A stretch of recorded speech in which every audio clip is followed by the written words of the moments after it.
Good evening and welcome to RSBN Live. I'm Matthew Alvarez. It is 6:30, the bottom of the hour here on this Thursday, November 6th. Thanks so much for watching tonight. It says 6 here. It looks like an 8 as far as this laptop is for me. Again, I got to get those glasses or the contacts here soon. But anyway, 7 o'clock, the president will participate in a dinner with foreign ministers from numerous Central Asian countries. That'll be at the East Room of the White House. So looking forward to seeing the president there with the foreign ministers of these nations. Also, within the 24/7 news cycle, as you guys may have seen last night, right here on Right Side Broadcasting Network, that great TPUSA event happened. It was in Auburn, of course, at Auburn University inside the Neville Arena where the Auburn Tigers basketball team plays. A great event last night. Now, Laura Trump and many other great speakers were there, and she had something very profound to say, and it's somewhat on its simpler terms, but it has to do with the communist victory in New York City. Let's take a look at that video. But I'll tell you, the thing with that race that scares me is that is the beginning, and that is the new face of the Democrat Party. If you think they're going to stop at New York, you are kidding yourself. It will be all over the United States of America, which is why we're going to have to fight even harder going forward from here on out, because we can never let this happen ever again in the United States. Isn't that the truth right there? I mean, a mic drop really with Lara Trump last night talking about what we just saw in New York City. And now it is that fight, fight, fight. It's that pray, pray, pray, or that work hard, work hard, work hard. It's the getting out the vote. It's making it too big to rig. But the thing that's great is we're hearing that there are more and more discussions about the fulfilling of the 19th out of the 20th core promise to the American people, all about securing our elections. You know, the voter ID and the paper ballots and same-day voting and all the things to really secure our elections. I mean, if you think about it this way, it might be too simple to think about it this way, but let's just go there for a second. So in 2016, 2020, and 2024, we know that the massive majority of these United States of America, voted for President Trump. So we saw that happen. So if we have these secure elections in the 2026 midterms, the 2028 presidential race, and on into the future, you would think that we should be able to win a lot of races coming up. Now, of course, in New Jersey, Virginia the other day, I mean, those are two states that went to Harris in the past presidential election. New Jersey went to Kamala Harris. Virginia was going back and forth, went to Kamala Harris. The New York City region went to Harris as well, but President Trump still won, 82.7% of the counties of our country. So the thing is, though, we saw the popular vote. We saw everything go in President Trump's favor. And I was looking at some statistics yesterday when it comes to the amount of people that vote. I mean, I think there is about 262 million people that are 18 and older that could participate in elections, but well less than that do. So maybe that'll kick into a higher gear coming up for the midterms. But back to the point of what Lara Trump said. And if you're just joining us, let's do this. If you're literally just joining us, I want to play this soundbite one more time for you. So, Director, let's go back to Lara Trump from last night. And let's just listen in one more time. But I'll tell you, the thing with that race that scares me is that is the beginning, and that is the new face of the Democrat Party. If you think they're going to stop at New York, you are kidding yourself. It will be all over the United States of America, which is why we're going to have to fight even harder going forward from here on out, because we can never let this happen ever again in the United States. And so I think we obviously have to band together, all of us, in this country, be on each other's team, work together. This isn't about somebody's name rising to the top or somebody else's. I get competition and all that, great. But the point is, really, this is about, at the end of the day, God, family, freedom, God, family, country, freedom, and, keeping the Constitution, the law of the land. That's really it, right? So I don't need to go on this whole entire tangent or read some long produced script to just simply put some of this information when it comes to common sense.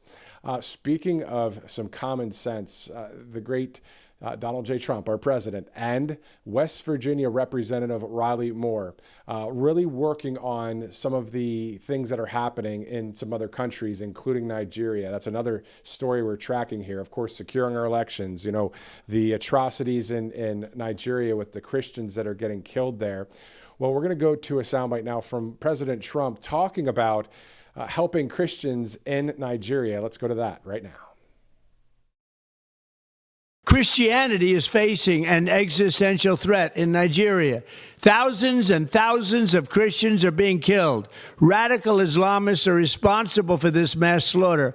I am hereby making Nigeria a country of particular concern. That's a legal definition. When the Christians or any such group is slaughtered, like is happening in Nigeria, 3,100 versus 4,476 worldwide. What horrible numbers.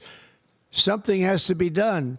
I am asking Congressman Riley Moore, together with Chairman Tom Cole and the House Appropriations Committee, to immediately look into this matter and to report back to me. And I mean, like, immediately. The United States cannot stand by while such atrocities are happening in Nigeria and numerous other countries. It's not only Nigeria, it's all over. We stand ready, willing, and able to save our great Christian population around the world. This is not going to happen. The killing of Christians is not going to happen. And so then we did speak to the West Virginia Representative Riley Moore a couple weeks back, and I saw an interview. I believe he was on Fox Business, and reached out to the crew there in D.C., of course, out of West Virginia, again, Representative Riley Moore. So we got to catch up with him here on the network. We're also in touch with the congressman's office to get any updates moving forward on that specific story. Yes, there's a million things going on domestically. We talk about it here at the network day in and day out. Robert McNeely earlier today speaking about it.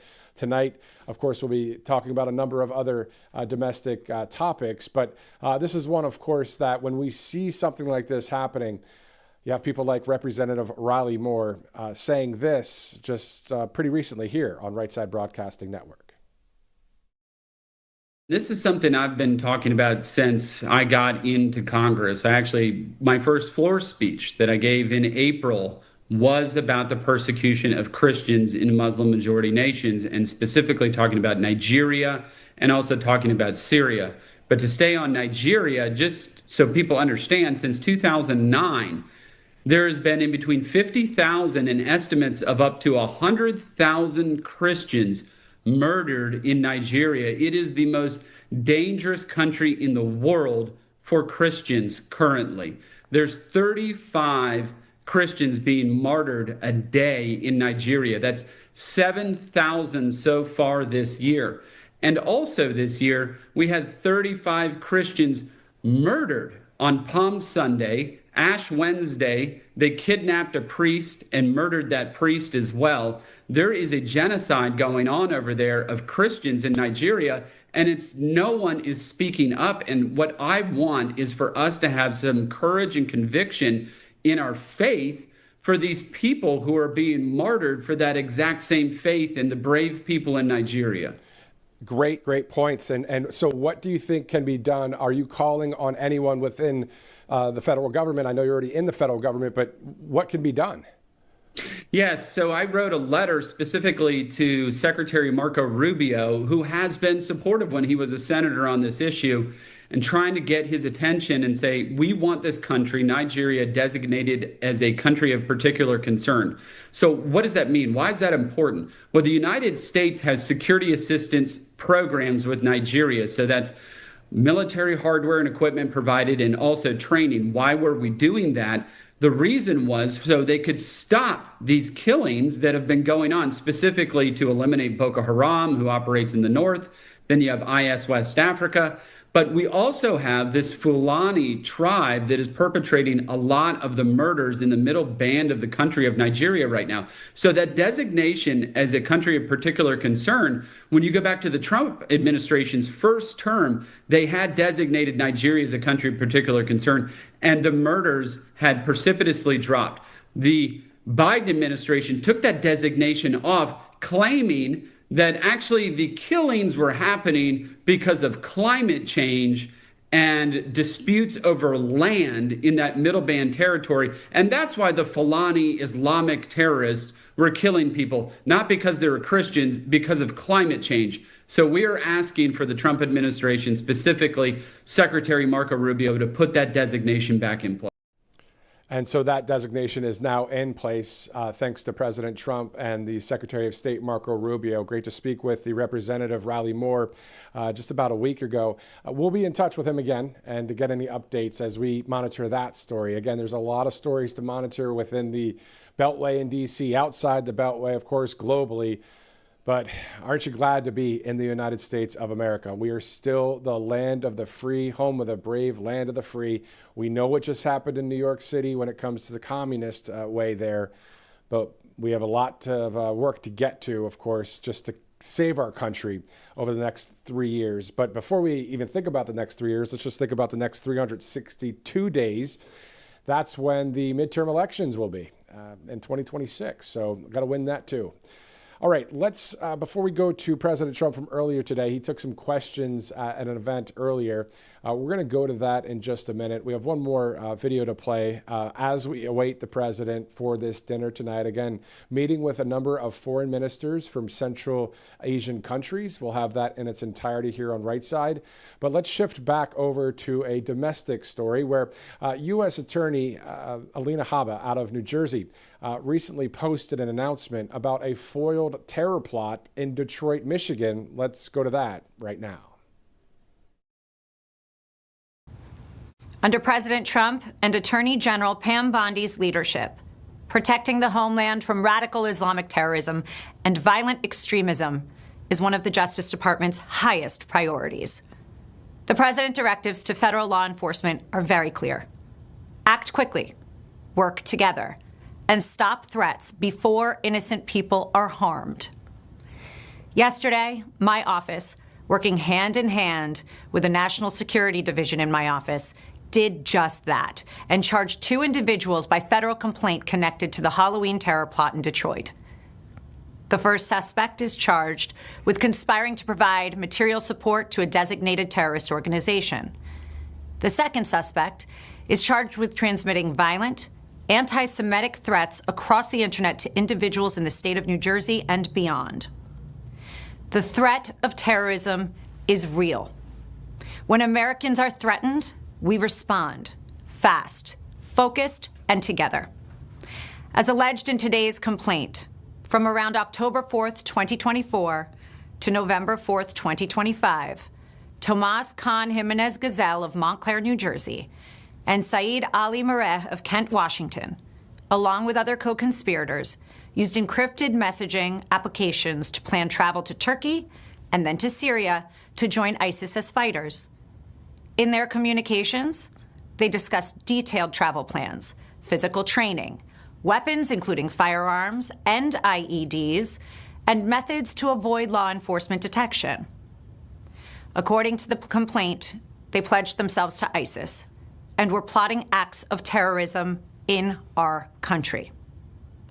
The messages also included photographs of Jimenez Gazelle standing in front of the ISIS flag, holding a knife, and Mareh wearing an ISIS hat. The complaint against Milo Sidarat charges 2 counts of transmitting threats to interstate and foreign commerce. It describes a pattern of anti-Semitic messages advocating violence, along with images and purchases consistent with preparation for attack, including a knife and sword collection, tactical gear, and images of him practicing at a gun range. Jimenez Gazelle and Sidarat are scheduled for initial appearances this afternoon in federal court in the District of New Jersey. Mareh is scheduled for an initial appearance later today in the Western District of Seattle. Protecting the District of New Jersey and the United States, its people, its neighborhoods, and its institution is the core mission of our office. With our partners at the FBI and Maine Justice, we will continue to move swiftly and decisively whenever terrorism or hate threatens our communities. Thank you. Nobody in our country, at least the people that are on the right side of history or common sense, just people that are making up this land here when it comes to those that voted for President Trump, those that are people that love God, love family, love country, love freedom say, we don't want communism. We don't want terrorism. We don't want globalism. I mean, the list goes on. We know what we want. We want the United States Constitution to be the law of the land. And we want our freedoms forever in this country until the return of Jesus Christ himself. All right, let's do this. I'm seeing a report by the New York Times, this on Truth Social when it comes to Toria Brooke was highlighting this, that Representative Elise Stefanik out of New York is reportedly preparing to announce as early as Friday that she will run for governor next year. So the Empire State, hopefully after seeing what goes down on January 1st, 2026, which is when Zohran Mamdani is sworn in as the mayor of the communist city of New York. I cannot believe I'm saying that, but those are the facts. I believe that then maybe Elise Stefanik would at least win the gubernatorial race in New York. So we'll see that. We'll track that story. Speaking of stories and tracking various things that have happened today, the president, of course, had an event earlier at the White House. He spoke with reporters after an event talking about lowering drug prices and was speaking there. So this is what we'll do. We'll go to the Q&A with President Trump from earlier that did not get to air yet on Right Side Broadcasting Network. Following that, if the president and the Central Asian foreign minister dinner pops up on the screen live, we'll take it right there to you here when it comes to the White House. So, all right, it's 6:46, Thursday, November 6th. Let's go to President Trump from earlier today as he took questions from mostly fake news press, but obviously some good ones there too with conservative media. Because of tariffs. Yesterday at the Supreme Court, the case being heard, the justices expressed some skepticism. What is your plan if they end up making a decision that's not in your favor? Well, I'd rather discuss that later. I hope we're going to win that case. I think it's one of the most important cases in the history of our country. So much evolves around tariffs as a defensive mechanism for our country, as national security for our country. So I don't want to really discuss a ground truth. This is so important. If you look at China, and I covered this yesterday, but if you look at China, by putting a large 100% tariff over and above the tariffs they already paid, they came to the table, they talked, we made a wonderful deal for everybody. Our farmers, as you know, with the soybeans at levels that nobody's ever seen before, we were able to make phenomenal deals. If we didn't have the tariffs, we wouldn't have been able to do that. So we thought we did very well yesterday. We hope that we did. I think it would be devastating for our country, but I also think that we'll have to develop a Game 2 plan. We'll see what happens. Most people tell me we did very well legally. Mr. President, related to that, are you moving forward with any new tariff announcements before a decision from the Supreme Court? This is the best one, and we can do other things, but they're slow by comparison. Like as an example, with the 100%, I was able to do it instantaneously when we were threatened by the rare earths, as you know, the magnets. And I did it instantaneously. It was a matter of seconds. And it was a matter of seconds that I got a phone call, let's work this out. We would have had not nearly the defense that we had. It would be a shame. It would be somewhat catastrophic for our country, I have to be honest with you. I don't want to get too much involved, but what we've done, we're taking in hundreds of trillions of dollars. If you take a look at the numbers we're at $17 trillion right now. We're going to be at $21 trillion, about $21 trillion by the time I've finished my first year. Biden, as an example, the Biden administration was at less than $1 trillion for 4 years. We're going to be at $21 trillion for 1 year. In the history of the world, there's never been a country that's done that. Not China, not the U.S., not anybody. And a lot of that is because of the tariffs and the fact that the president is a competent president that knows how to use them. And I use them for national defense. Of the 8 wars I ended, I would say 5 or 6 were ended because of tariffs. I'll give you an example. If you take a look at India and Pakistan, they started to fight. They're 2 nuclear nations. They were shooting each other. 8 planes were shot down. There was 7, now it was 8, because the one that was sort of shot down is now abandoned. And 8 planes were shot down. And I said, listen, if you guys are going to fight, I'm going to put tariffs on you. And they both went, they were not happy about that. And within 24 hours, I settled the war. If I didn't have tariffs, I wouldn't have been able to settle that war. So it's great national defense, and you have to be quick moving. You can't wait around for months and months while you're doing studies and you're doing all of this, or go back to Congress. Look at Congress. We can't even get a continuation from Congress. Think of that. How would you have to go back to Congress you have to do this spur of the moment? Because just so you understand, we're hit spur of the moment. Other countries have used tariffs to absolutely, they would have destroyed us. If I didn't come along, our country would be destroyed right now. The tariffs have made us rich in terms of national security. They've made us secure. And if you have economic strength, that's also, if you have a lack of economic strength, that's national security also.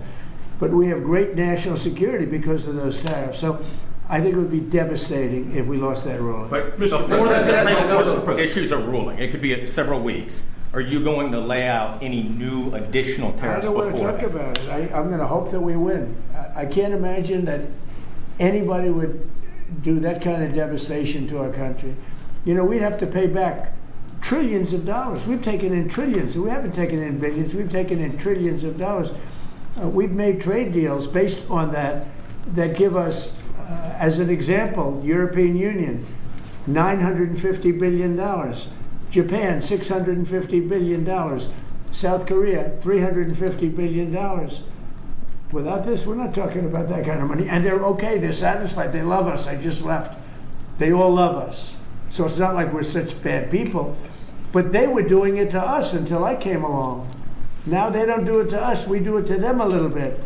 But if they took this away, we would be defenseless against tariffs from other countries. Mr. President, there's people on employer plans and individual plans who also don't have access to GLP-1s. What can you do to make those insurers and PBMs get these same prices so they can put access for those folks? I'll ask Oz or Bobby that question. It's a good question. Absolutely. Many Americans receive their insurance through the commercial markets. The companies have committed to ensure that at worst, prices are at MFN on GLP-1s and are committed to continue to negotiate those prices down based on volume, just as they do in any other instance. Another really interesting thing we're seeing, though, is that commercial plans and PBMs increasingly are enabling access for their beneficiaries, their patients, to make purchases in the cash market and then still receive coverage out of their accumulators and their deductibles. And so we're building that capacity in. Absolutely. Trump RX is being built to enable just that behavior and drive transparency in the process. Mr. President, there are so many Americans that report tremendously positive results from these drugs. What real-world impact do you think this will be? Is there an estimate on how many Americans may now take these drugs? And also about the informed consent on side effects. There are lawsuits against these companies that some people experienced damage to their gut health, vision loss, and other potentially serious side effects there. So how will we ensure Americans are able to make the best choice of the risk versus the rewards? Well, I'll let them speak about the side effects, but I've heard about very little side effects with respect to these drugs. I mean, it's all positive, and that's usually not the case. I mean, usually you hear bad things. You see these crazy commercials on television where they tell you 15 different things that can go wrong, and then you're supposed to buy it. Very few, but I'll let you handle that. At a high level, 1 in 3 people who can hear my voice are eligible for these medications. That's the magnitude of impact. And we believe, just to reemphasize, we will actually save the American taxpayer money if people use these drugs appropriately for the duration for which they're indicated. There are always going to be side effects of anything strong enough to help you, strong enough to hurt you. The question is the trade-off worth it? We know the ravaging risks of obesity and all downstream issues ranging from diabetes and hypertension to renal failure, dementia, heart disease, my specialty. But I'll ask Dave Ricks from Lilly to maybe start off, because he can give an honest appraisal of potential risks people should be aware of. There's no free cheese. Yeah. Oh, thank you. I mean, today, as you may know, there's about 8 million people benefiting from the two companies' medications. This new announcement will make that tens of millions that could benefit from it. So it's a huge improvement. But as the previous question, we need commercial plans and other insurers to step into this arrangement. I think probably both companies will work hard to make sure that happens. Yeah, as Dr. Oz said, no drug that can help you has no side effects.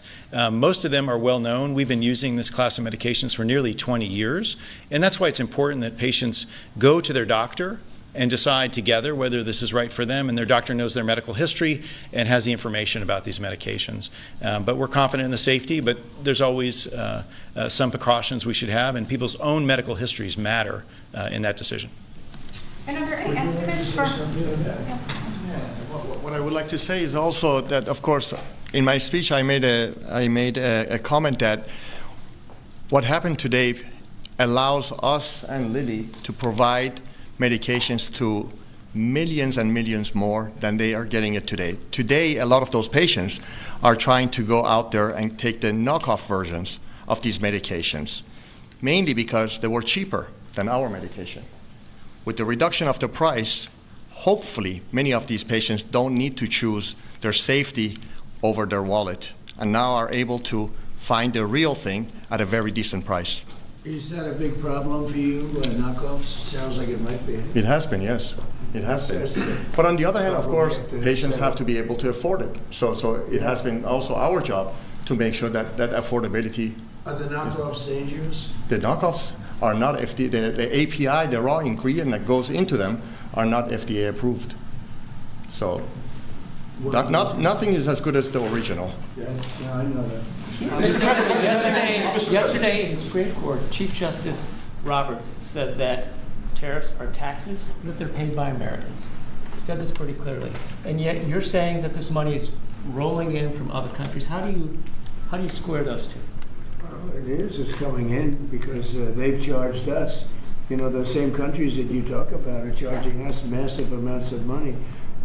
If you look at the tariffs over the years that were put on our heads, there's a reason we're $38 trillion owed. Now that money's going to start coming down. But we had presidents that didn't know how to use tariffs. We had presidents that had no understanding of business. But if you take a look at what's happened to us, every country charges tariffs. China, the European Union was brutal. They charged us tariffs, not only tariffs, they charged us tariffs so we couldn't sell cars there. We couldn't sell our product. They didn't want our agriculture. They didn't want our cars. Now they're taking our cars, and now they're taking our agriculture. You know, far more than money. It really is a defensive mechanism. If we didn't have tariffs, we would be unable to defend ourselves.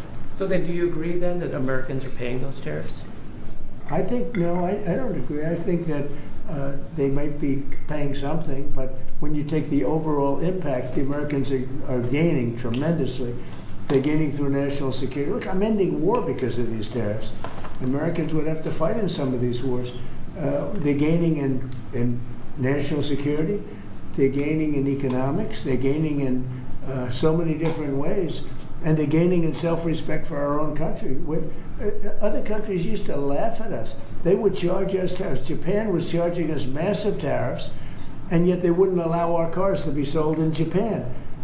But they were selling 9 million cars here, but they wouldn't allow one car. Not one car was sold in Japan. They don't laugh at us anymore. This is really a matter of, this is national security. And by the way, going bankrupt is national security. You know, our country was really in trouble. Going bankrupt, and the difference between going bankrupt and thriving, that's also national security. When you go bankrupt, when you don't have any money, you have no national security. And we are thriving. I mean, all this money coming into our country that I told you about, the 17 trillion as of now, but it's going up rapidly. I was in Japan, and we have Toyota is coming in with $10 billion to build plants, operated by Americans, but building plants all over the United States. Well, they left. They took our plants. They sold cars in here without tariffs. They sold cars. We didn't charge them anything. They destroyed our auto industry. We lost 50%, 54% of our auto industry to other. We used to, if you go back into the 30s and 40s, we had 100% of the automobile business. Then it started getting chopped away. But Mexico, Canada, many countries, I mean, Canada fought us very hard. The ones that don't want us to win are foreign countries that we are able now to do very well with. Those are the ones that fight it. Those are maybe people that hate our country. I think it's the most important case maybe in the history of our country. This has been a major achievement for your administration, targeting the segment of our population that needs it the most, that has the highest obesity rates. You're making it affordable. You are truly saving lives. That's coming from the viewers that we've had in that 1 hour that we took a little bit of a break. My question to you is, Walmart just pushed out a report that says this year's traditional Thanksgiving meal will cost 25% less than it did under the Biden administration, plus gas prices being down in the $2 region makes it more affordable to travel to grandma's house this Thanksgiving. Thank you very much. And it's not so much a question, it's a statement. I would have made the statement, but we have a lot of things happening, so I wouldn't necessarily have made it right now. So Walmart, to me, that's AAA, came out that nobody going to influence them. I don't know them. But they just came out with a very powerful statement. They've done it for many years, that under the Biden administration, a Thanksgiving meal with all the trimmings cost 25% more. In other words, our Thanksgiving this year coming up will cost 25% less than sleepy Joe Biden's.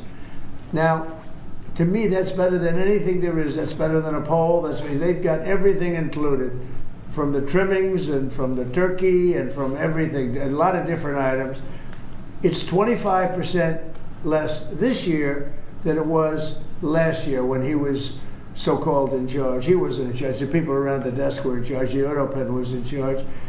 That is a big factor. And I was angry last night with the Republicans. They say, you don't talk about this stuff.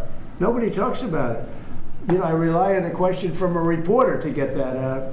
We should be talking about it because they talk about affordability. They don't have affordability. We had the highest inflation in the history of our country under Biden. We had high gasoline prices at $4.50, $5 a gallon. They're going to be hitting $2 a gallon with me. They're getting close to $2 a gallon. And when gasoline goes down and energy goes down, everything else follows. What the Democrats do is they lie. We are the ones that have done great on affordability. They've done horribly on affordability. The only thing is they go out and they take commercials how under the Democrats you have affordability. It's just the opposite. We have much lower prices than they do. And we only have one thing, beef, because the cattle ranches are doing well. We're going to bring the beef prices down. And they understand that, even if we have to help them out. But the beef also is not a big difference, but every price is down. The biggest price is energy. We're at almost $2 for gasoline, and you take a look at where they were at $4.50, $5 for gasoline. And when gasoline and energy comes down, everything else follows. And I was so happy. Last night I made a speech, and then I get off the stage. I said, I feel like going up and saying it, because I have a lot of respect for Walmart. And nobody's influencing Walmart. They came out and they said, Trump's Thanksgiving dinner, same things, is 25% less than Biden's. And we are the affordability one. We are the ones that have done a great job in affordability, not the Democrats. And yet, we just lost a couple of elections that were very Democrat areas. Maybe won't be full. They weren't very Democrat when I ran a year ago because I did well in those areas. But we just lost an election, they said, based on affordability. It's a con job by the Democrats. The Democrats are only good at con and cheating on elections. Thank you for the question. Can in the middle question about India. Say it. How is the talks with Prime Minister Modi going on a trade deal? And when do going good. He stopped buying oil from Russia. When do you plan? And he's a friend of mine, and we speak, and he wants me to go there, and we'll figure that out. I'll go. I had a great trip there with Prime Minister Modi. He's a great man. And I'll be going. Yeah. Novo Nordisk is in the middle of a 10. You're planning to go to India next year, sir? It could be, yeah. Novo Nordisk is in the middle of a potential $10 billion acquisition for a smaller obesity biotech. They might need your and the FTC's help to see that through. Do you have any issues with that, or Eli Lilly buying a smaller obesity biotech from an anti-competitive Well, I don't know. standpoint? Do you want to talk about that? I mean, I'd like to hear it. Maybe you should give us a piece of the company, like I've been asking for. So Give the United States a nice big chunk of the company. So Novo Nordisk and Pfizer right now are in the middle of an acquisition dialogue and discussion. It's you and Pfizer? It's us and Pfizer. Competing for the company? Competing for the company. Who's winning? And as of today, our bid is higher. And our message to Pfizer is that if they would like to buy the company, then put your hand in the pocket and bid higher. It's a free market, and at the end of it, it has to do with basically the price that the seller is selling for their shareholders and the buyers willing to pay for it. This has nothing to do with FTC, has nothing to do with anything else. Do you think it's Is that a similar product to what we're talking about today? It's a product, it's a series of products that will come to the market in around turn of the decade, where the market is very crowded with many, many other players as well. Right. So it's the next generations of products, and it will come five. Yeah. Mr. President, Zoran Mandami, you said that, you called him a communist. You said that if he won, you would take drastic action against New York City. What kind of actions are you looking at, and will the ICE deportations continue? Well, I think you have to look. If he is a communist, there's not going to be a lot of activity. So you would need bridges and tunnels and all the different things that were being planned for New York, I think. And look, I hope New York does well. That's all I can say. I love New York. I grew up in New York. I did well in New York, always did well. And I hope New York does well. That's all. And the ICE raids, will they continue? ICE raids? Well, you want to get criminals out. If they're criminals, we want to get them out. Ideally, we wouldn't have to do them because he'll send the criminals out himself. But that seems to be unlikely. No, we have to get criminals out. Millions of people were let into our country from prisons and from mental institutions and drug dealers, a lot of drug dealers and murderers, 11,888 murderers. 50% of them committed more than one murder. And we want to get them out. So whether they're in New York or anywhere else, we want to get them out. We've created a great place in Washington. All of you see the difference between what it was now and what it was a year ago under Biden. It was a death trap, and now it's people walk down the street, they have dinner, the restaurants are booming. Washington, D.C. is great. I will tell you, Memphis is doing really well too. You're hearing those reports. It's companies were going to move out. They're not going to move out anymore. We've done a great job, and we've only been there for 4 weeks. So we've done a great job with that. But they have killers in New York. We want to get them out. If they have murderers, if they have people from jails that they allowed out of their jails in order to save a lot of money, we want them out of here. We want to put them back in their jails, not our jails. Mr. President, quick question in regards to TSA. Would you ever consider privatizing TSA? That question comes to us from our viewers all the time, and I told them I would ask you. I think of privatizing a lot of things, but generally speaking, you have government, and a lot of people don't like privatizing, but some things that they really do, they work out better privatized. But it is government, and sometimes government can be better. It's something a lot of people talk about. I've heard the government, as far as air traffic controllers, is 2 thumbs up on that. I've heard from dozens of pilots who have flown the last 90 days, particularly under all the stress of the government shutdown. Right. They tell me, Brian, that is the one thing the government does right is air traffic controls. Well, we're going to do it a lot better too, because we're going to buy a new system. It's under bid right now. Bid about 4 different companies, all top of the line, like these 2 great companies, except in a slightly different field. And the air traffic control equipment is 45 years old. Buttigieg spent billions of dollars trying to fix it and didn't even use the right wire. You're hooking up glass into copper, and you can't do that. If they went to a reasonably good school, they'd find out you can't hook glass into copper. And they spent billions of dollars, and it was actually made the system much worse.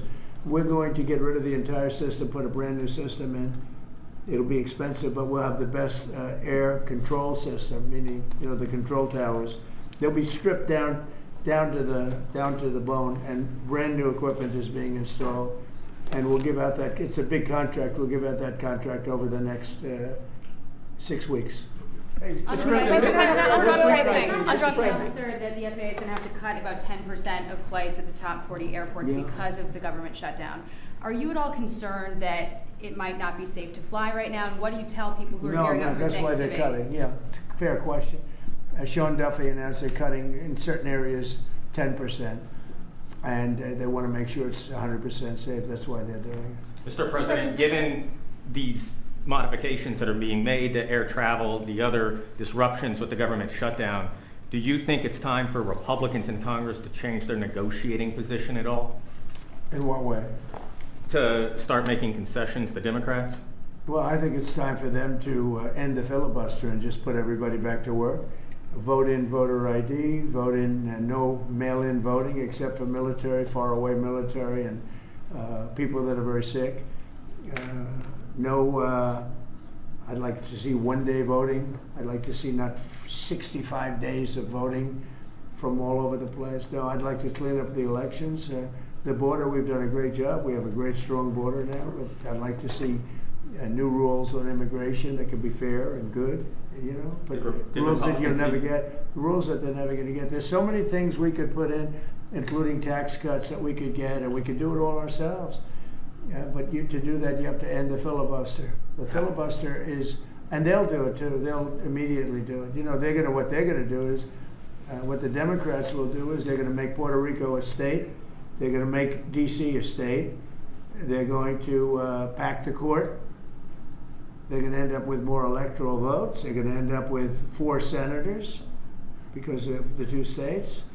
And they're going to do this 100%. They would have done it, except Manchin and Sinema got in their way. They would have done it. So if they're going to do it, I would do it. I would do it before them. And you think that the longer like Israel. Israel attacked first. That attack was very, very powerful. I was very much in charge of that. When Israel attacked Iran first, that was a great day for Israel because that attack did more damage than the rest of them put together. What I'd like to see is voter ID. Who wouldn't approve voter ID? The Democrats. Why wouldn't they approve it? Because they cheat. There's only one reason we don't have voter identification. And we should have it. If we got rid of the filibuster, in one day you'd have voter identification. The only reason they don't want it is because they cheat. Mr. President, there's some people, Republicans, who would also like to see the ACA tax credits extended for middle-class folks who are buying insurance on their own. Right. Where do you weigh in on that? Well, I don't weigh in, but we're looking at all of that right now. We're looking at all of it. There are a lot of great ideas out there, including for health care, because Obamacare is a disaster. The Obamacare premium is going to go up 17 or 18%, and that's not my fault. I didn't want Obamacare. That's the fault of the people that put it in, the Democrats. And now they want to subsidize further. But where you take it from them, you take it from a lot of other people. We could have much better health care at a much lower price. Mr. President, are you doing another one of these drug pricing announcements with another company, or is this the last we're going to see for a little while? About drug pricing, deals that you're everybody's involved, and we're going to get low pricing from. All companies are being involved. We are now going to have, with all drugs, the lowest price anywhere in the world. That's the price we're going to have. And will you have That's called favored nations. We were stupid nations before. We paid 10 times more, sometimes 15 times more, than they were paying in Europe and other places. So that was really stupid. In 2 years, these will go down. The injectable prices will go down to $250, I believe. But American patients might still look at European prices and say these aren't quite low enough to match that. What would you say in response? Well, then we're going to match it because as far as I'm concerned, we're at favored nations. If Europe is paying less, then now there could be other reasons. There could be a distribution, et cetera, et cetera. It's harder to get to, but outside of pretty minor things, this is favored nations. We are going to be paying the lowest price in the world, outside of some nations that are stone cold bankrupt, have no money, and people make contributions of medicines to those nations, including us. We're going to have the lowest prices anywhere in the world. And your drug prices will go down 600, 700, 800%. And I'll be given no credit for it because I never get credit for anything, but nobody else could have done this. So thank you very much. Thank you, guys. And as you saw on the top right of your screen, it said earlier today, of course, great to have that air right here on Right Side as it's 7:14. Good evening once again, and welcome to RSBN Live. I'm Matthew Alvarez. So at 7 o'clock, or a little bit after, as you see, the president will participate with these foreign ministers from numerous Central Asian countries for a dinner in the East Room. So as soon as we see that live feed, we'll take you there.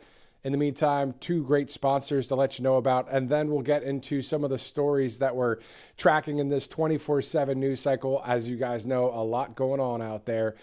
Before we get to that, let's go to the sponsors. And, of course, within all the whole framework here, if the president starts with that event there, we'll go right to it. So let's go to that sponsor, as you see there, allfamilypharmacy.com/RSBN. So obviously we're heading into the holiday season, a time with family and of traveling and being together, but also the getting sick part can really slow things down. So that's why All Family Pharmacy is helping Americans stay ready this season with fast, affordable access to more than, get this, 300 trusted medications, including antibiotics, ivermectin, hydroxychloroquine, antivirals like Tamiflu.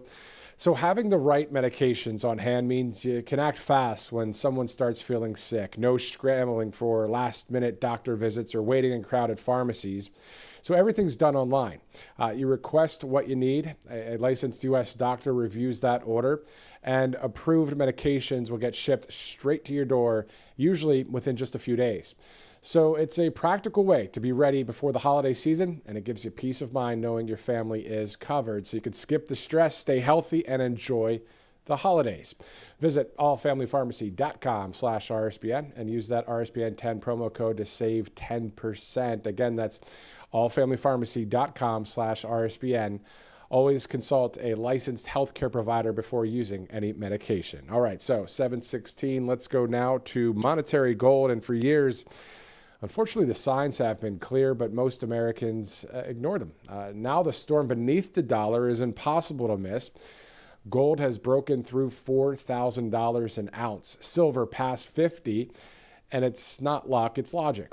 You know, when governments spend beyond their means, as you guys know, when every crisis is met with another trillion printed out of thin air, the value of your money must fall. And history proves it. Every time a currency weakens, gold and silver rise to reveal the truth. These metals don't depend on promises, and they don't vanish when confidence collapses. They simply endure.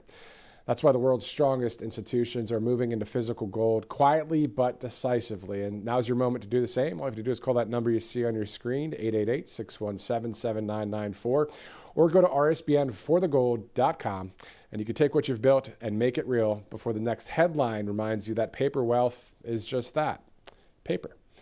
All right, so it's 7:17 Eastern. You know, in that script there with the great monetary gold, we were talking about all sorts of money and gold and silver. And I was thinking about today, it sounds like Elon Musk is either worth or has around $1 trillion. He's the first trillionaire. Go ahead and check out the papers out there and everything. Interesting to get to that number, $1 trillion. We had a nice conversation prior to the broadcast about all of that. But anyway, so good for Elon, because it's great to be in a free country with capitalism and you're allowed to make all this money, and that's not a bad thing. But if you ask some people in New York what they think about that, and not everybody, come on. I mean, you know, Long Island, Staten Island, parts of New Jersey, parts of Connecticut, Westchester County, people in the boroughs, not everybody is a communist in New York City. Now, unfortunately, a majority of the people that did vote voted for a communist. Does that make any sense? Well, if you've been watching some of those social media videos, some great reporting out there in the field in New York, asking people, you know, who did you vote for? And they'd say Zohran Mamdani, and then they ask, well, do you like socialism and communism? And they'd come back and say, no.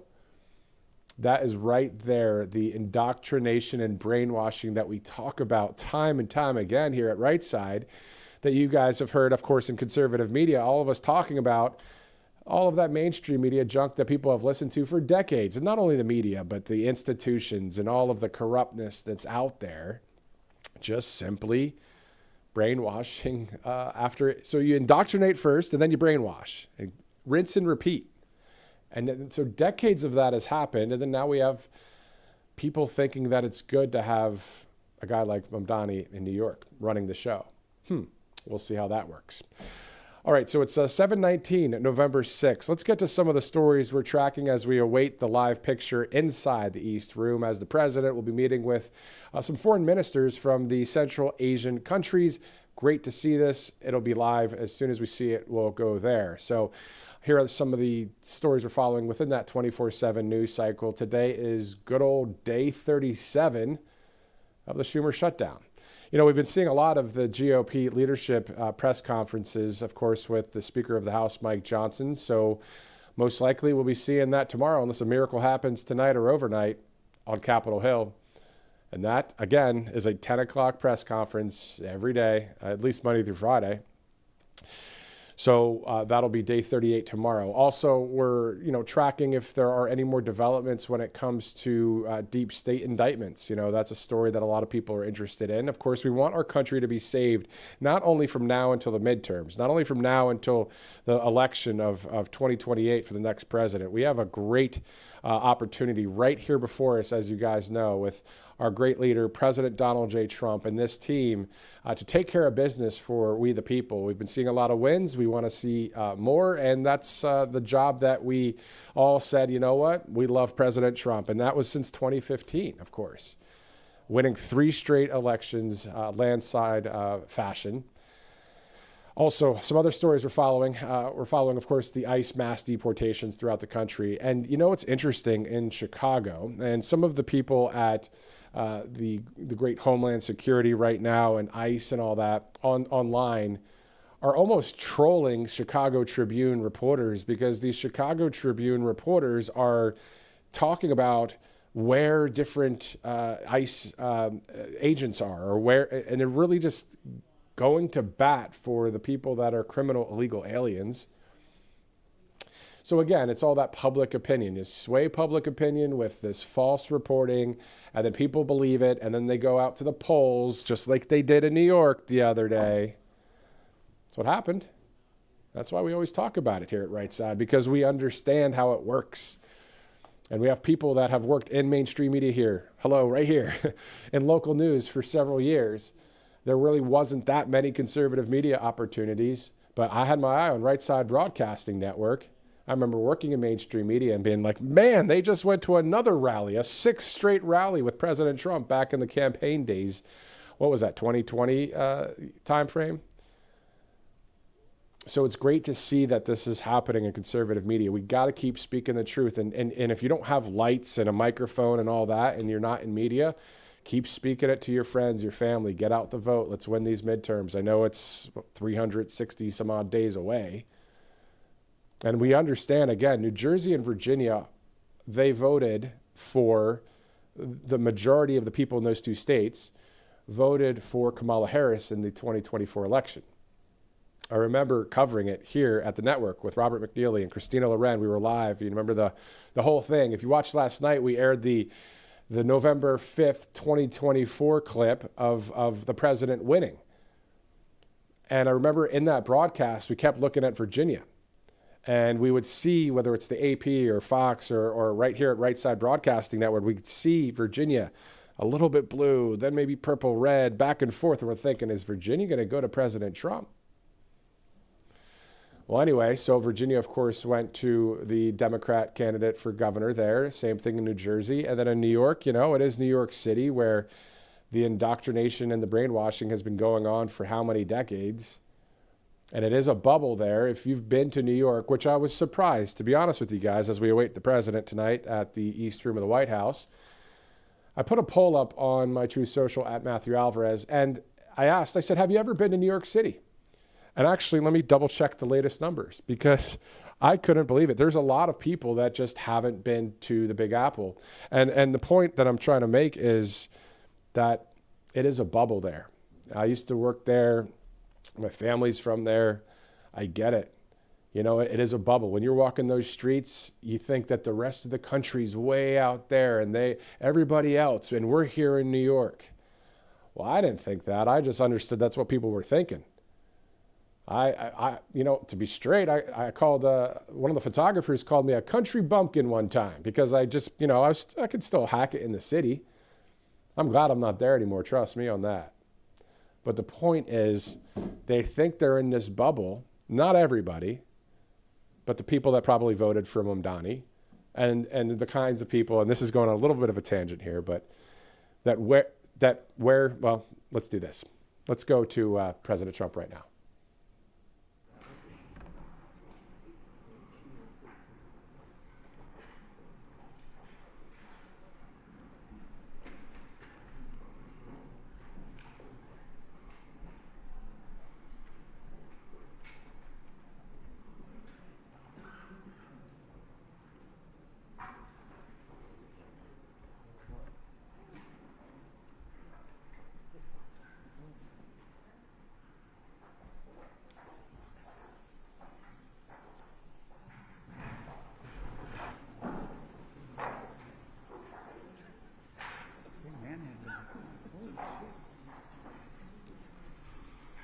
Well, thank you very much, everybody, and I'm delighted to be hosting this group of very, very really distinguished people and leaders.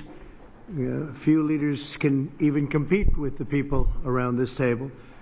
They're from Central Asia, and it's a magnificent part of the world. It's also a strong part. It's a tough part, and there's nobody tougher or smarter than the people we have gathered tonight. I'd like to thank Vice President J.D. Vance and Secretary Rubio, Secretary Bessent, Special Envoy Steve Witkoff, Ambassador Sergio Gore, going to India very shortly. Congratulations, Sergio. And Rick Grinnell, who's always done a fantastic job. Thank you, Rick, very much. And Senators Jim Risch and Steve Daines for being here. We have some other people coming in a little while. Very distinguished people. I've just completed a series of outstanding bilateral meetings with these leaders in the Oval Office to discuss our ties with this very important part of the universe. We're strengthening our economic partnerships, improving our security cooperation, and expanding our overall bonds. A tremendous amounts of trade was done just in the last little while. Lots of great products, military products and otherwise, are being bought from the United States. We make the best military equipment by far in the world, and they understood it, really have understood it for a while, ever since I've been in office, where we rebuilt completely our military. I want to thank all of the leaders for being here and for their dedication to a strong relationship with the USA. The nations of Central Asia, known as the C5, sit at the historical and geographic crossroads of the world. These nations were once home to the ancient Silk Road connecting east and west. Great history, tremendous, beautiful history. Today, their location in the heart of Eurasia gives them incredible importance and unbelievable potential. Sadly, previous American presidents neglected this region completely. It's an unbelievable region, and by the way, it happens to be an extremely wealthy region, too. But we are fixing that mistake, and I'm committed to making America's partnership with each of these countries stronger than ever before. And I've had a relationship long before this. We've had a great relationship with some of the leaders sitting at the table, and I understand the importance of this region. One of the most important regions. A lot of people don't know that or didn't know that. One of the key items on our agenda is critical minerals. In recent weeks, my administration has strengthened American economic security by forging agreements with allies and friends across the world to broaden our critical mineral supply chains. We had a great relationship and a great meeting with President Xi of China. And we went also, as you know, our new and fantastic Prime Minister of Japan. If you take a look, what we've done is pretty amazing. We were with the President of South Korea. We went to Malaysia and lots of other places and had a lot of meetings while in South Korea, and I think it was a tremendous period of time. We took in at least $2 trillion pouring into our country. There's never been anything like it. We have almost $18 trillion of investment, and by the time we finish out our first year, we probably will have about 20 or 21 trillion, with a T, trillion dollars of investment. And There's never been anything like that in the history of the world, not just the United States. This is really the world we're talking about, nor has anything been close. It's a great honor. I've had a very talented team next to me, but it's a great honor to have that kind of economic power. This was helped greatly by tariffs. It was helped greatly by November 5th, which was the election, presidential election. But our countries and the countries that we're dealing with, they're promoting security, stability, and everything else that you can imagine for the entire world. 3 months ago, my administration also brokered a historic peace agreement between nearby Armenia and Azerbaijan, one of the 8 wars that we ended in 8 months. At that time, 8 months, we're looking to end one more, if that's possible, Russia and Ukraine. We haven't gotten there yet, but I think we've made a lot of progress. As I said at the time, that historic accord includes the construction of the new Trump route. It's such a beautiful thing. They named it after me. I really appreciate it. It's actually a big deal. But it's the new Trump route for international peace. This is a road that's being carved and goes through some of the most important places anywhere in the world, some of the most important places economically also anywhere in the world, which will boost commercial activity on the other side of the Caspian Sea, helping nations throughout Central Asia. I'm optimistic that each of the countries here today will reap the benefits of peace if they embrace the opportunity that we've unleashed with the agreement. Some of the countries we're talking about and some of the countries represented here are going to be joining the Abraham Accords, the Abraham Accord, and that those announcements will be made over the next little while. The Abraham Accords are very sought after right now. We're going to be announcing some very important countries that are joining, and for Jared and for Steve Witkoff, we appreciate the great job you've done. This evening, I'm also delighted to report that Kazakhstan has officially agreed, and that's official now, as of about 15 minutes ago. A tremendous country with a tremendous leader has officially joined the Abraham Accords. And I just want to thank you, Mr. President. It's a great honor. It's a tremendous honor to have you. Really great. Once again, I'm grateful that each of these respected leaders has made the trip to Washington, and I'm delighted to continue our conversation over dinner. We're going to have a little working dinner, short one. They've been flying a long way. It's a long flight, but we're going to have a quick but very fruitful dinner. I want to thank the media. You've covered it very fairly, and it's really a great honor to be with these incredible leaders. These are highly respected people, and there's no games. They don't play games, I want to tell you that. So maybe I'd like to ask you, Mr. President, to say a few words if you'd like, and we can go through the list of the 5, and then we'll have a little dinner, please. Mr. President, first of all, I would like to express my sincere gratitude to you for convening this truly historic meeting at the White House. And under your steadfast leadership, this summit marks the beginning of a new era of interaction between the United States and Central Asia. Precisely 1 year ago, you achieved a landslide victory in historic election which was absolutely clean and fair. And once again, my congratulations. Thank you. And my strong belief that, Mr. President, you are the great leader, statesman, sent by heaven to bring common sense and traditions that we all share and value back into the United States policy, either domestic or foreign. Therefore, millions of people in so many countries are so grateful to you. And I'm convinced that your wise and bold policy needs to be strongly supported worldwide. Thank you. Under your presidency, America is ushering in a new golden age. I commend your far-sighted vision of making America great again. This inspires me to pursue target-oriented strategy towards building just and strong Kazakhstan on the basis of my concept, law and order. As President of Peace, you, Mr. Trump, brought to an end 8 wars just within 8 months. Thus, you have evidently reinforced America, its role as a pillar of international stability.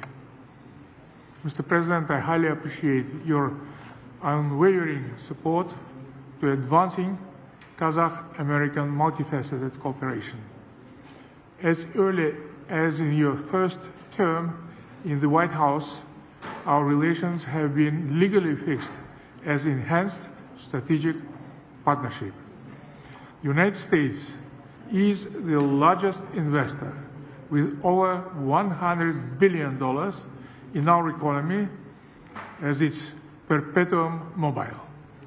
Our trade turnover has doubled in recent years and is approaching $5 billion. We cover almost 25% of America's domestic uranium demand. Kazakhstan has become a home country for 600 American companies. So I think that it's a very good figure.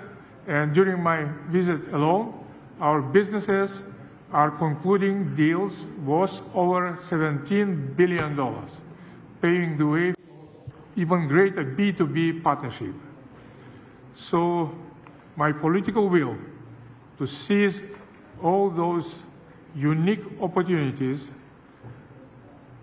and this will is firm, is irreversible, and I will keep all important issues under my personal attention. I have no doubts that we have a very bright future as it comes to our bilateral cooperation. Thank you, Mr. President. Thank you, Mr. President. Great job, too. Thank you very much. Please.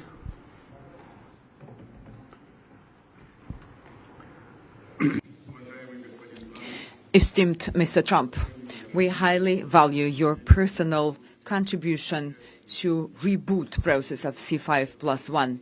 Before that, none of the presidents of United States of America never treated Central Asia as you do. Me personally and all my colleagues are grateful to you. We've felt your close attention, your attitude, and it means a lot for us. Thank you very much for that. In reality, indeed, I'd like to repeat myself. I've told you that already. In Uzbekistan, we call you the president of the world. You've done a lot. You were able to stop 8 wars. And I'm convinced that the war between Russia and Ukraine can be only stopped by you. And we are very much hopeful for that. Today's summit shows that the United States of America foresees Central Asia as key partner. Together, we develop future which is based on trust and pursuance to creation. I have a number of proposals. We would like to establish a permanent secretariat and place it based on rotations in different countries of Central Asia. Number 2, to establish a coordination council on investments and trade, and to provide for the systemic dialogue between public authorities and companies. We think that the idea to establish a Central Asian investment partnership would be a good idea. So we were able to agree on that in 2020. We are ready to continuously work with the U.S. on establishing communicational and energy projects, transportation, to link Central Asia and Europe, applying and using Trump route. 3-year plan has been established, as I told you already, to implement our investment program for $34 billion. Those are large projects, and we've discussed it with you already, both in New York and today I've mentioned it to you. So we have strong perspective. Once again, I would like to express my deepest gratitude for all that has been already done. And we will take back a lot of results from this summit. It is a landmarking summit, and your attitude towards all of us means your great support to us to strengthen Central Asia and to strengthen the partnership between Central Asia and the U.S. C5+1 have to become efficient mechanism of our practical partnership, and I propose to host our next summit in 2026 in Samarkand to establish this further. I'm pretty sure that, I'm convinced, Mr. Trump, that under your leadership, it will be a strong partnership. Thank you very much for your attention, and we will be well prepared for the summit in Samarkand. Thank you, Mr. President. Please.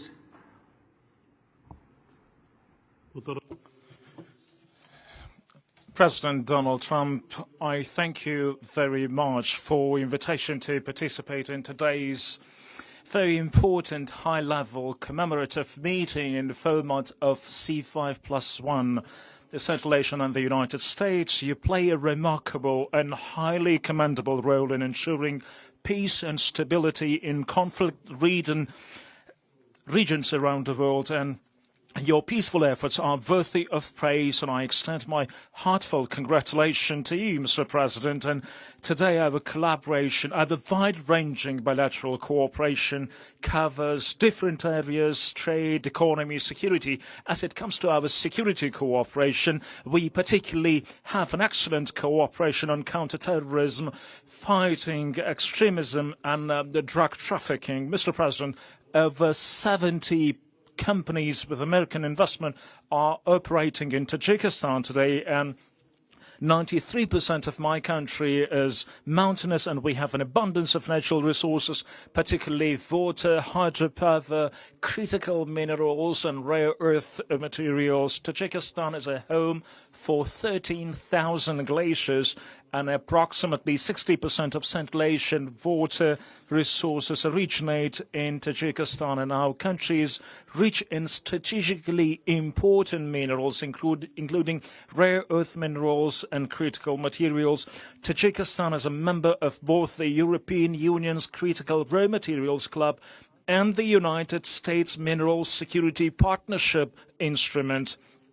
And according to the United States Geological Survey, our country ranks the second in the world in terms of antimony production, and is currently the largest producer of metallic antimony, which is the United States so deeply interested in. And we have a brilliant cooperation on this. And last year, antimony accounted for 97% of Tajikistan total exports to the United States. In 2024, Tajikistan produced and exported 17,000 tons of metallic antimony, primarily to the United States. And the activities of ANZOB, joint venture in ANZOB metallurgical company in Tajikistan with American investment by Comsap, American company, exemplify our strong and long-enduring collaboration. However, there are still many opportunities in terms of trade and investment, and we are interested in expanding economic and trade cooperation between our countries.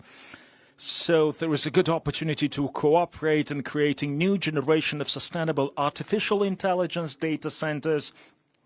And since we have a brilliant cooperation between our air companies, and since 2008, Tajikistan Soman Air Company had purchased 8 mid-size Boeing aircraft with a total volume of $440 million, and this company is expected to receive 2 more modern Boeing 737 MAX 8 aircraft next year, and the total commercial package of Boeing with the Soman Air exceeds $3 billion. And American companies, so we have excellent cooperation with American companies over the last 20 years, and the American companies, they're particularly interested in antimony, and many rare earth minerals, which Tajikistan has abundant resources, and Tajikistan, among the Central Asian countries, has a very rich, boundless potential and resources in critical minerals, and we are very keen to continue closely our cooperation on security items, which we are so concerned for so far, and I wish you every bit of luck and to your endeavors as a president of peace. Please.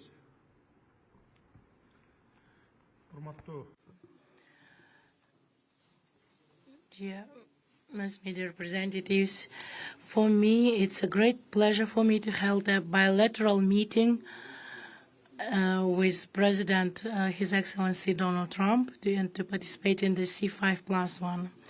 First and foremost, I would like to express my sincere gratitude to President Donald Trump for his kind invitation and warm hospitality and this opportunity to speak about important topics. Kyrgyzstan values the United States of America as one of the important partners in foreign policy. During our bilateral meeting, we discussed some actual topics of the Kyrgyz-U.S. relations, as well as the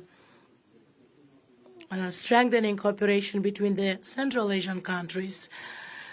With regard to Kyrgyz-American relations, I would like to emphasize four main areas: economy and investment, including tourism, hydropower development, digital economy, artificial intelligence, and information technology, ensuring peace and security and stability. In this context, I wish to highlight the significant contribution made by President Donald Trump to strengthening global stability and to ending conflicts in different parts of the world.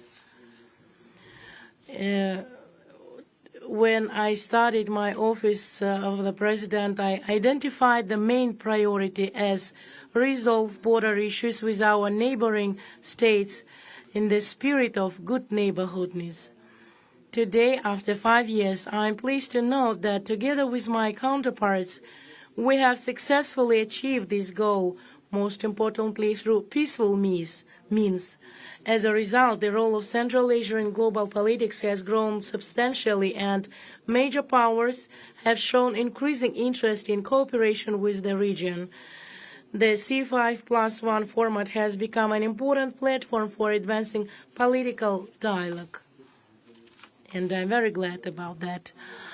I would like to express my special appreciation to Your Excellency President Donald Trump for initiating and hosting today's summit, and we really feel warm hospitality. We highly value this step and regard it as a demonstration of the United States' goodwill and commitment toward Central Asia and friendship. I am confident that our joint efforts will lead to concrete, mutually beneficial outcomes for both nations and people. Thank you very much for your attention. Thank you very much. Thank you very much. Please.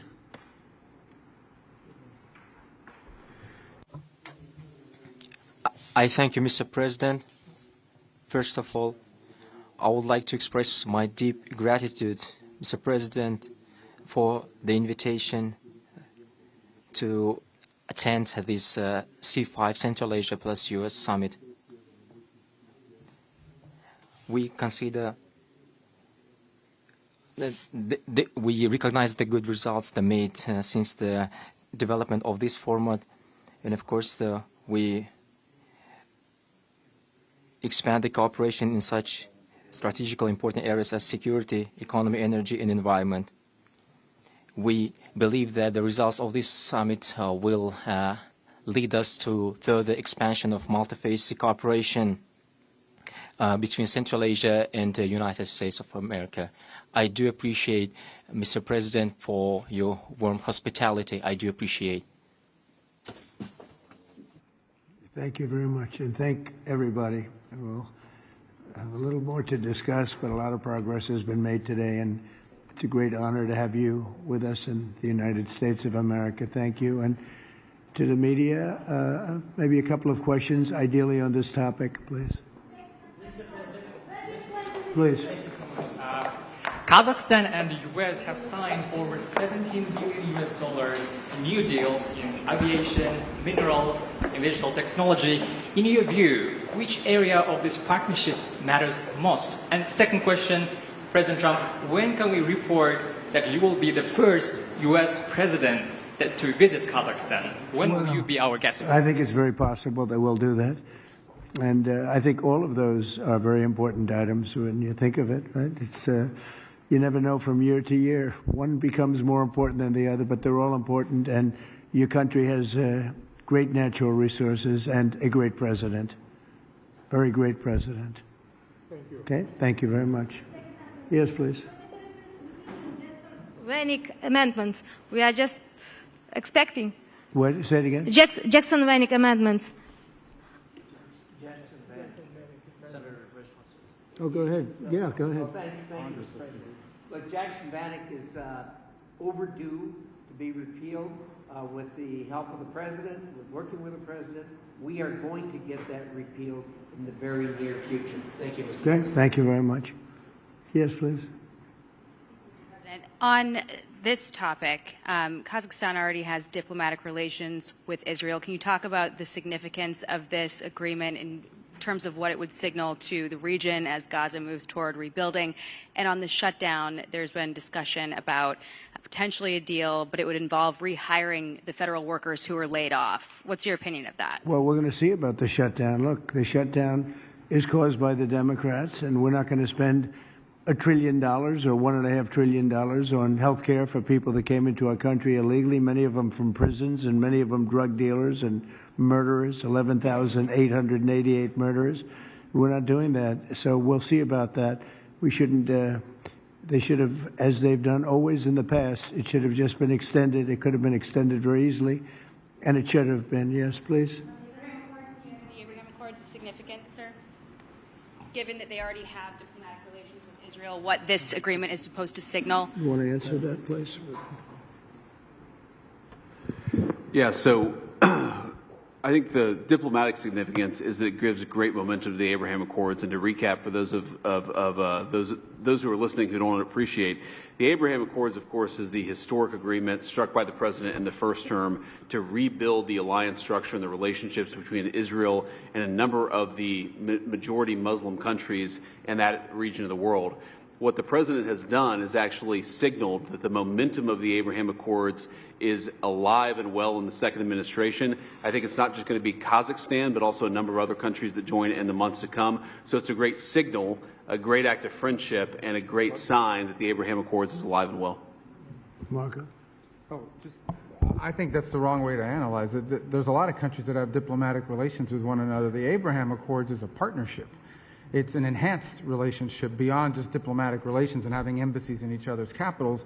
It is, and it's not just with Israel, it's with all the other countries that are part of the accord. You're now creating a partnership that brings special and unique economic development on all sorts of issues that they can work on together. So that's really the benefit of it, and the strength of it is to have majority Muslim countries, the Jewish state, able to partner on things to show the world that it is possible. Essentially, we've really expanded the Abraham Accords, and one of the reasons is we are right now in negotiations or talks with many countries that really wanted to come in, but they couldn't because of the status of Iran. When Iran had a possibility of nuclear weapons, which they do not have now, when Iran was the bully of the Middle East, let's call it the bully of the Middle East, which it isn't anymore, they had a hard time going against that. I understand that. Now that Iran has been very much decimated in terms of their nuclear and in terms of their regular, because of the actions we took with those beautiful B-2 bombers and other things, people really want to come in. And so we are in very active discussions with the more traditional potential members of the Abraham Accords. The four originals are phenomenal, and they're doing really well. They're making a lot of money with trade and other things being in the Abraham Accords. And we're expanding it a little bit. When a few of these countries come in, that's a great expansion, and these are very substantial countries. So we consider that a great honor. It was brought to our attention that they wanted to do that, and we think that's great. So it's really an expansion of the Abraham Accords. Okay? Hi, Mr. Yeah, please President. go ahead. Yes, thank you so much for your time, sir, on these important issues. I wanted to hear if you have an update on the Russian oil sanctions. We're seeing reports that the exports are way down. So how do you think that could affect the war in Ukraine, the United States' interests, and your partners here tonight, too? Well, I can say that the exports from Russia are way down. We just like to see an end to the war. Would love to see an end to that war. So many people are being killed. A lot of Russian soldiers are being killed. So we think at some point they're going to get very smart and they're going to do that. So, yeah, the Russian exports are substantially down. What is your Trump doctrine on foreign policy, is in particular related to South and Central Asia and China? Well, look, we had a tremendous meeting, as you know, with President Xi in China. And my doctrine would be denuclearization, because we have enough nuclear. We're number one, Russia's number two, China's number three, way behind, but they'll be even in 4 or 5 years. They're, working overtime on nuclear weapons. I think that denuclearization would be a great thing. We could blow up the world 150 times. There's no need for this. So I really think we're going to have, I've spoken to President Putin about it. I've spoken to President Xi about it. And everybody would like to spend all of that money on other things, people that really, things that can benefit people now. So I think something like that could happen, the denuclearization. It's really, I want peace through strength, but we want peace all over the world, and we're very close to getting it. We had a lot of wars raging that people didn't know about. Now they're not raging anymore. We have one left, and we're going to hopefully get that taken care of. Yes, sir, go ahead. Do you have an update on how soon that international stability force may be on the ground in Gaza? Very soon. It's going to be very soon. And Gaza's working out very well. And you haven't been hearing too much about problems. And I'll tell you, we've had countries that have volunteered. If there's a problem with Hamas, as an example, or a problem with anything, but they volunteered to, on a single basis, go in and take care of it.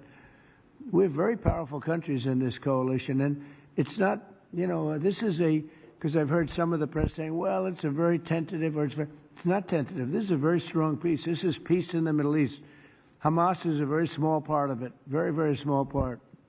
And if they don't do as they said, if they don't behave, then they've got themselves a big problem, a really big problem like they've never had.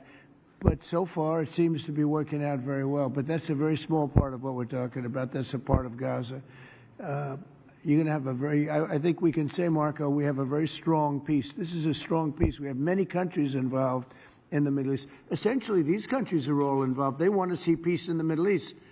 And, Marco, what would you say about that? No, I think that's right, Mr. President, and you deserve a tremendous amount of credit for making that possible. And now I think the only reason why it's going to continue to happen is because of the President's role in this. So there's work being done at the United Nations now to come up with a resolution that creates the framework internationally so that these countries who are all volunteering, as you know, Mr. President, to be a part of the stabilization force can come aboard. But they need this UN mandate in order to be able to do it. And we've made a lot of progress over the last few days. And, Jared Kushner and Steve Woodcock have been working very hard on that. And today was a good day on that front. Okay. Yeah, go ahead, please. Fox. Will you discuss the Abraham Accords when you meet with the president of Syria?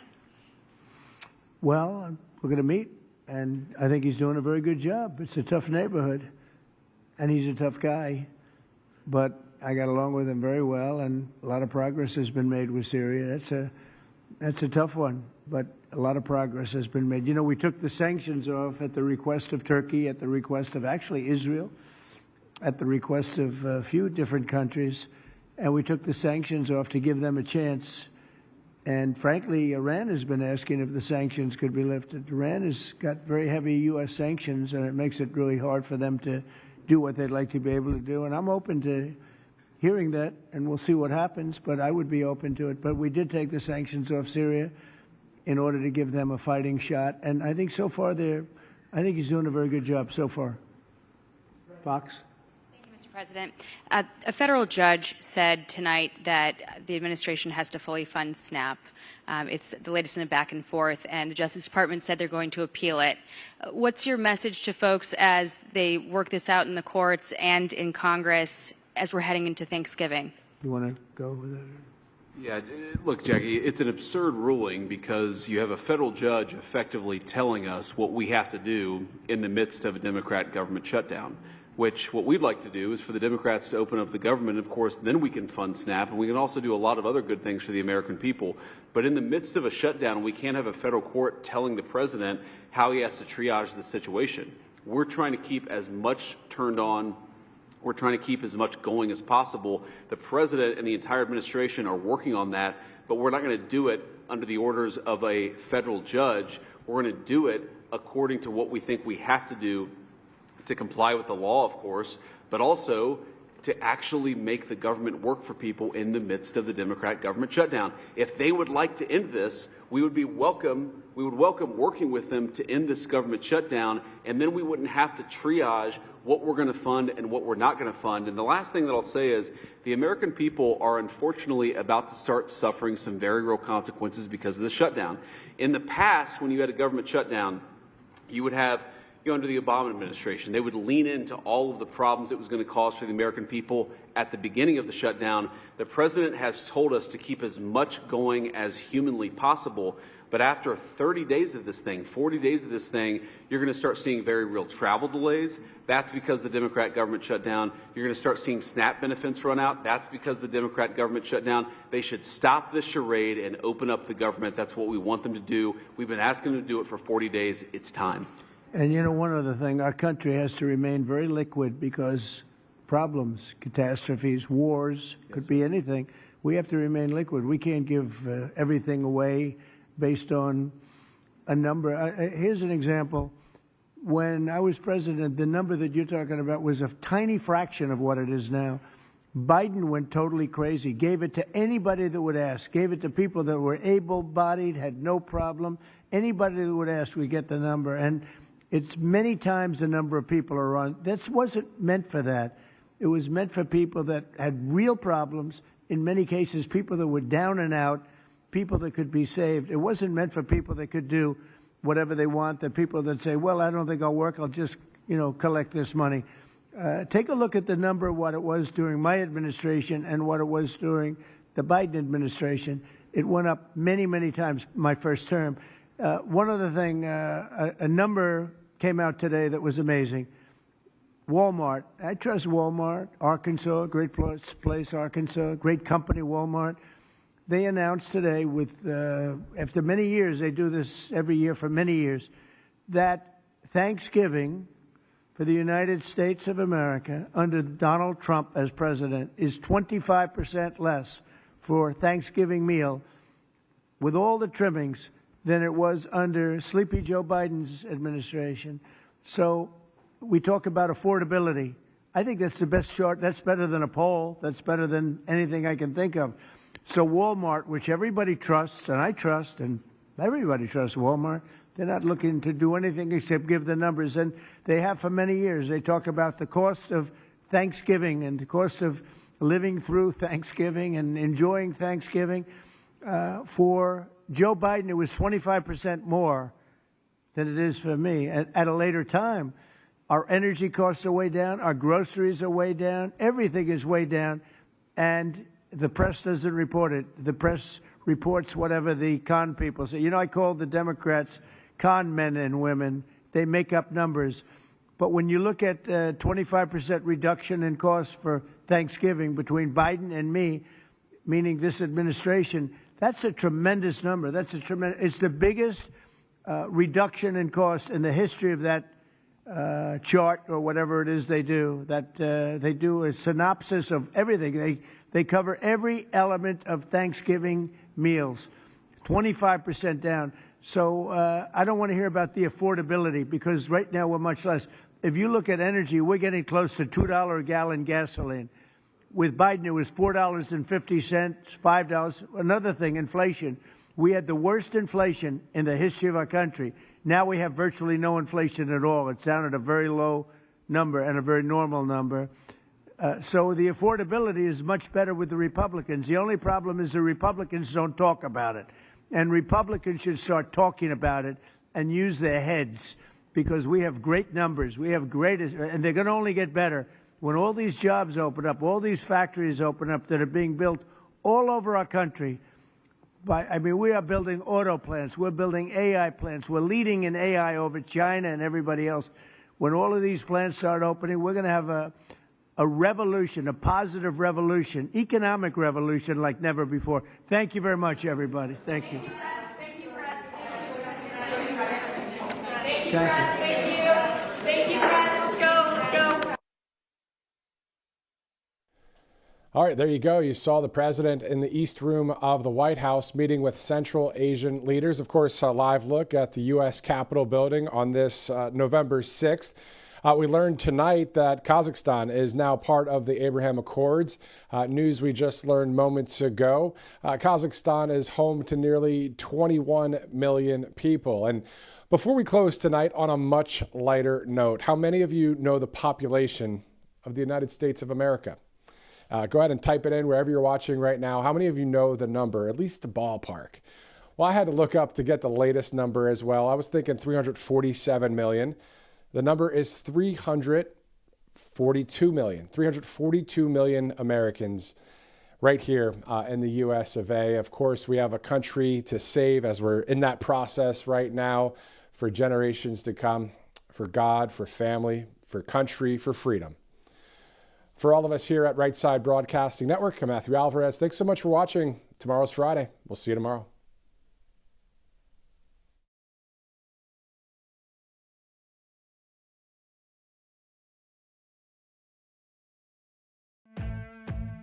Welcome to Right Side Broadcasting Network, your trusted conservative news outlet. At RSBN, we deliver the truth when the mainstream media falls short. Since 2015, we've proudly broadcasted every single one of President Trump's iconic MAGA rallies, bringing you the excitement and energy live before anyone else. By watching RSBN, you get an unfiltered front row view of the action on the ground. We interview the crowds to give a voice to millions of Americans just like you. We show you President Trump's speeches in their entirety, free from interruptions and censorship. We cover the stories that matter to you with the integrity and passion you deserve. Thank you for choosing RSBN as your home for America First News. Together, we stand strong, united, and informed. So join us and be part of the right side of history. Hey y'all, it's Silk from the Diamond and Silk Chit Chat live show. Look, don't forget to check me out right here on RSBN Network. Be sure to watch the show on Right Side Broadcasting Network, and I want you to support Right Side Broadcasting Network. Yes, it's imperative that you do so, okay? I look to see y'all soon. Bye-bye.